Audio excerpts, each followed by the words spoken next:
Olá pessoal, tudo bem com vocês? Sejam todos muito bem-vindos ao Clube dos Dividendos. Eu sou Bruno Mazzoni e o vídeo de hoje não vai falar sobre dividendos, sobre empresas que pagam bons dividendos, e sim sobre Bitcoin. Então, uma análise técnica. Há muito tempo que eu não posto aqui um comentário sobre o Bitcoin, principalmente na parte técnica, que seria ali a minha expertise. Tá? Eu todo mês acabo postando para quem é membro do canal, mas aqui publicamente faz um tempo. Então, o vídeo de hoje, pessoal, as duas pautas serão: Bitcoin sobe e testa a máxima do ano, encostando em 36 mil. Vou usar como âncora, tá, do Ricardo Bonfim, esse é o artigo do Valor Econômico, para falar sobre análise técnica. Tanto para 2024, quais são as oscilações do Bitcoin, na minha opinião, para o próximo ano, quanto também aqui no curtíssimo. Você que está de olho no Natal, quais seriam ali as principais oscilações do Bitcoin, para baixo, no caso, e também para cima, mas principalmente para baixo, qual seria ali um pullback, uma retração saudável dos preços da criptomoeda. Certo? Sem mais delongas, pessoal, disclaimer na telinha, um vídeo rápido, um vídeo diferente, tá? Esse vídeo aqui normalmente não é o comum do canal, principalmente em temporada de balanço. Tem muita empresa que eu estou só esperando aqui algumas oscilações pós-balanço acontecerem para trazer as atualizações. Então considere se inscrever, ative as notificações. Eu sou Bruno Mazzoni, analista CNPI técnico, e todos os dias tem vídeo aqui no canal. Bom, pessoal, cresce para o Ricardo Bonfim, do Valor Econômico. Então, o título acho que fala muito, subindo, tá?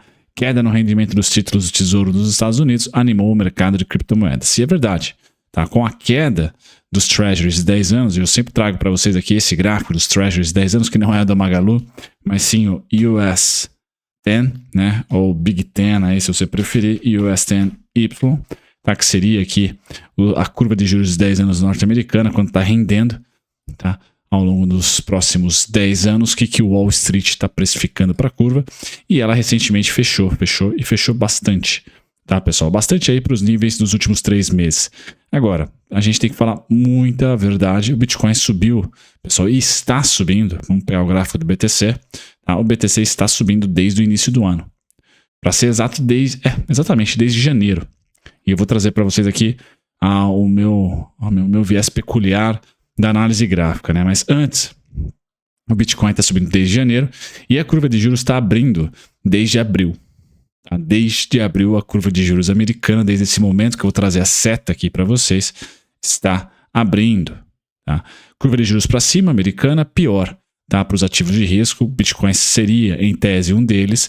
Só que vamos olhar abril para frente para ver se essa correlação se concretiza ou não. Vou somar aqui o gráfico. Vamos colocar um BTC USD aqui. Vou colocar num novo painel para a gente olhar as oscilações de ambos. E o meu grande ponto aqui para vocês nesse vídeo, pessoal, é dizer que o Bitcoin meio que tem vida própria, tá? Não podemos colocar ali o Bitcoin como algo muito correlacionado com algum outro ativo, tá? Muito pelo contrário, o Bitcoin então ali em outubro, tá? Nós vamos ver que a curva de juros fecha de novembro até abril, tá? E abril a curva de juros começa, deixa eu engordar um pouquinho mais. Em abril a curva de juros começa a subir. Vejam que a priori, tá? Eu vou tentar grifar para vocês aqui onde estou falando ao certo. Nessa parte do tempo, quando a curva de juros começa a abrir, americana, o Bitcoin de fato cede. Legal. Só que em determinado momento, a curva de juros continuou abrindo, tá? E o Bitcoin não mais cedeu, ele consolidou.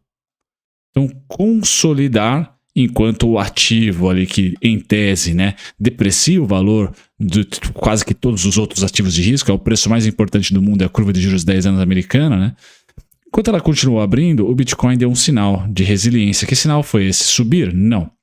Mas ele lateralizou, ele consolidou durante boa parte da alta mais forte da curva de juros americana. E confesso, desde aí das especulações dos ETFs, da SEC nos Estados Unidos, o Bitcoin subiu e a curva de juros também subiu. Então ele foi um ativo muito resiliente. S&P, né? Curva de juros abrindo e S&P também subindo. A S&P muito mais para uma dinâmica de curto prazo subindo. Por quê? Porque a boa parte das empresas que tem maior volume, né, mais peso no índice S&P, não precisam captar dinheiro, tá, porque tem muito colchão de liquidez ainda. Então, o Fed Funds e a própria curva de juros não remetem, não impactam ainda uma Apple, uma Microsoft, uma Nvidia, uma Tesla, outras empresas, Tesla nem tanto, outras empresas aí. Então, a S&P teve o porquê dele de subir mesmo com curva de juros abrindo, com a política monetária apertando. Já o BTC, em tese, não teve, né? Não teria. Mas mesmo assim, ele foi resiliente e subiu. E agora que a curva de juros está dando uma migué, ele aproveitou essa pequena migué da curva de juros para dar uma pancada para cima. Fato relevante aqui, regulamentação dos ETFs da SEC, né? Sai, não sai. Eu não estou tão por dentro do assunto, mas creio que o mercado esteja especulando que vai ter um desfecho feliz essa regulamentação do BTC. Então, eu queria trazer para vocês, pessoal, na análise técnica, eu acho que é muito ruim por hora, até por ser um ativo novato, né? 2008 para frente, o BTC começou a ser negociado.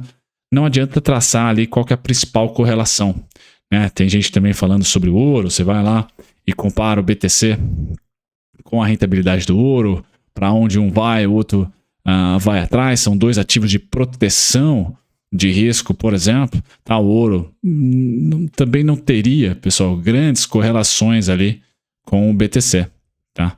Talvez um pouco mais do que a curva de juros, sim, até pela finalidade. As pessoas que investem em ouro estão tentando proteger capital, as pessoas que investem em Bitcoin estão tentando se proteger da inflação, tá? Então não deixa de ser também ali algo próximo, e quem sabe daqui a uns anos até parelho, o Bitcoin substitua o ouro em ativo anti-recessão, proteção de capital e etc.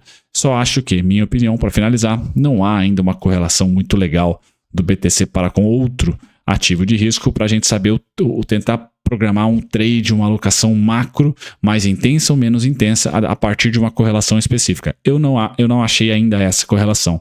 Uma hora foi ventilado que era muito conectado com a Nasdaq, uma correlação positiva, né? Um vai, o outro vai atrás.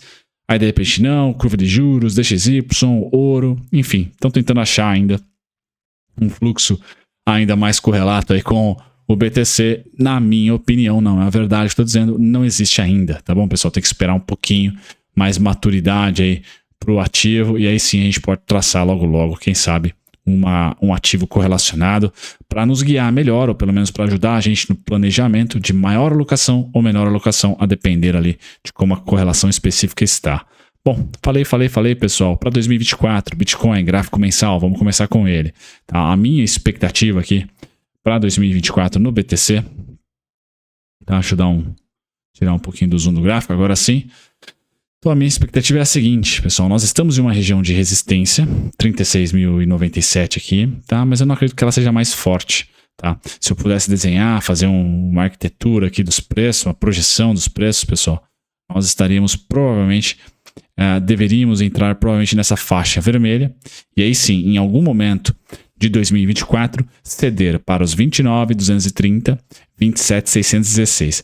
Bruno, por que ceder? E eu vou tentar explicar olhando para 2023 em diante, ou seja, para o rally atual em diante. Tá? Ponto 1, pessoal, o que me chama atenção no rally atual? Os candles ou os meses, porque é um gráfico mensal, os meses de forte alta. 1, 2 e 3. Legal? Então foi janeiro, março e outubro.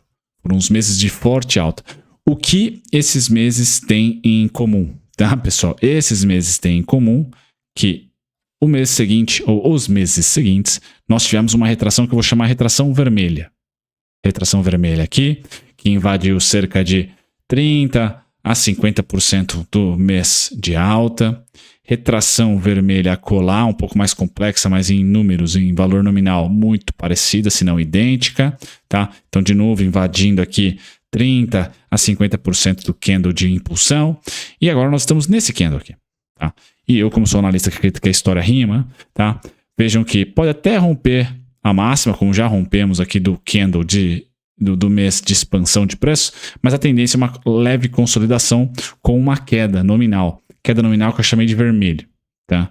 Vocês, se quiserem saber a matemática perfeitinha, bonitinha, uma queda de algo em torno de 22%.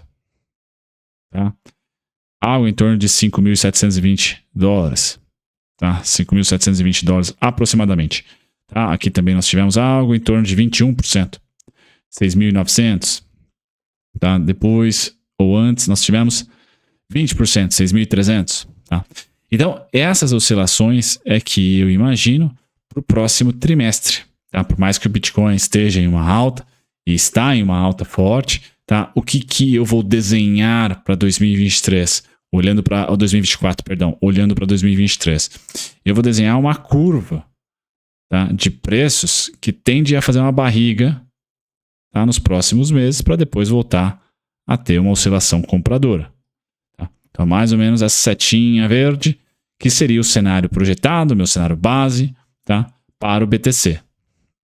Legal? Se vai tocar antes nos 37.590, ou nos 41, ou nos 43, pessoal. Os 43 está um pouco distante, até os 41.596, mas principalmente 37.590, para depois ceder, não sei, mas eu preciso de um plano, e o meu plano, se eu fosse um alocador em BTC, tá? Todo mundo sabe que eu sou em ouro e não em BTC nesse momento, tá? Eu estaria olhando para o desconto em 2024 aqui. Ou se 2023 ainda tiver tempo, tá? De uma retraçãozinha dessa maneira.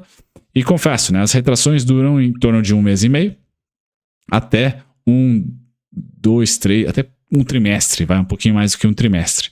Tá? Então aqui está o movimento perfeito do Bitcoin para mim. Seria maravilhoso. Tá? Se ele vier antes para o vermelho, pessoal, aí o que eu faria se eu fosse holder para 2024, né? Eu simplesmente, a partir dos 36 bola, compraria menos BTC, na expectativa, na especulação de guardar um dinheirinho, deixar no CDI, deixar em algum outro ativo aí, num Fed Funds, por exemplo, para deixar a sua ordem mais gorda quando e se os preços retornarem aos 29.230, 27.616 são os principais suportes aí para 2024. Tá? No gráfico diário não muda muita coisa, tá? A gente não tem grandes mudanças. Tá? Minha setinha está lá, o vermelhinho está descrito para vocês, a simetria. Tá? Então, se a história rimar, a gente tende a ter 20% a 22% de queda nos próximos 3 meses. Tá? E por hora, esses 20% a 21% a 22% está gerando um alvo entre 27.600 e 29.230. Ponto final. Tá? Pessoal, será dessa maneira que eu gostaria de ver o BTC. Né? Grande expansão de preço, retorna 22%. Grande expansão de preço, retornou por 2 vezes aqui algo em torno de 20%, 21%, e agora grande expansão. Tá? A fase dos próximos 3 meses me parece muito mais, vamos dizer assim, igual, muito mais análoga a essa fase de preço aqui, se eu acertar o meu desenho aqui, ó. A essa fase, tá? A essa fase, certo? Onde as compras começam a miar, a ser distribuídas, tá? E pode-se haver uma realização de lucro, um rompimento para cima, depois vem para baixo ou direto para baixo. Tá? Então é esse momento de mercado em amarelo que eu acredito que o BTC esteja vivendo agora. Tá? Isso é natural do ciclo de preços, pessoal, e é muito bom. Parabéns para você que investiu no BTC. Certo? Bitcoin na veia. Pessoal, um grande abraço. Até o próximo vídeo. Tchau, tchau.